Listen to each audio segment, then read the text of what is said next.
So what I think we ideally ought to do is to try harder to understand the morality of war properly.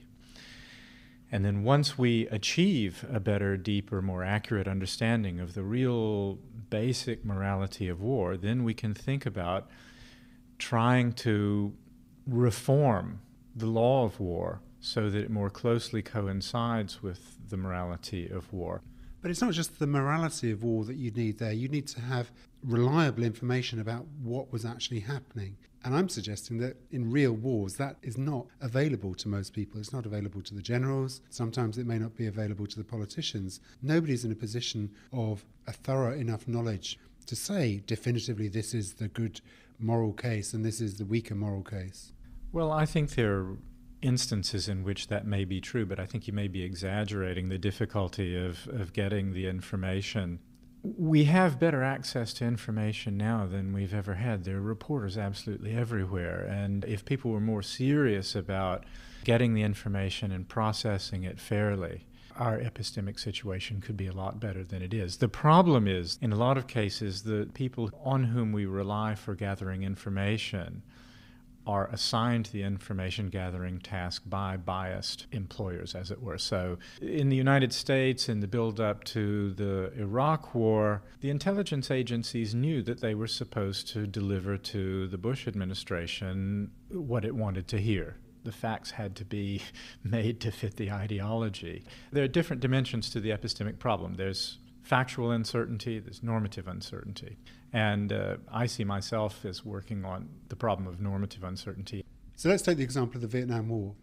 Many people at the time thought that was an immoral war, and some thought it was illegal. From the point of view of troops conscripted into the army going in there, you seem to be saying that these people, when they shot people shooting at them, were acting immorally and to some degree were culpable for that, presumably. Well, I want to say that in many cases they were acting wrongfully, in the sense that they ought not objectively to have been there and they ought not to have been killing these people. I say this because I actually do agree that the Vietnam War was an immoral and unjust war, and I also think it was an illegal war, though that's more debatable.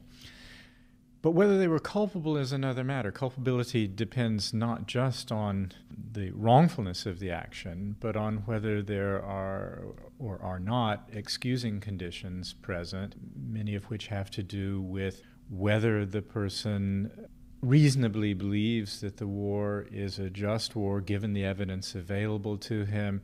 May also depend on what kinds of coercive pressure have been brought to bear on this person. On the epistemic side, which I began with, is also the problem of brainwashing, indoctrination, being fed a lot of false claims about what's being done. I mean, this was one of the great things that Daniel Ellsberg achieved by making the Pentagon Papers available. He showed how the government had systematically lied to everybody. And of course, that's been true of all the wars that the United States has fought recently, which, in my view, means that people ought to know now that when they're told by their government this is a just war, here are the reasons they're fighting for it, they have good grounds for skepticism about that. So my view is that soldiers and potential conscripts have a responsibility to think very hard about what they're being asked to do when they're being sent off to war. That is, they are actually being sent off to kill people of whom they have no personal knowledge whatsoever. That's a very serious matter. If I told you, Nigel, would you please go out in the hall and kill this person out there? I have the following reasons for this. You would subject my request to a lot of scrutiny. You wouldn't just go obey. And presumably you wouldn't do that even if I had on a uniform with some medals on the front of it and so on.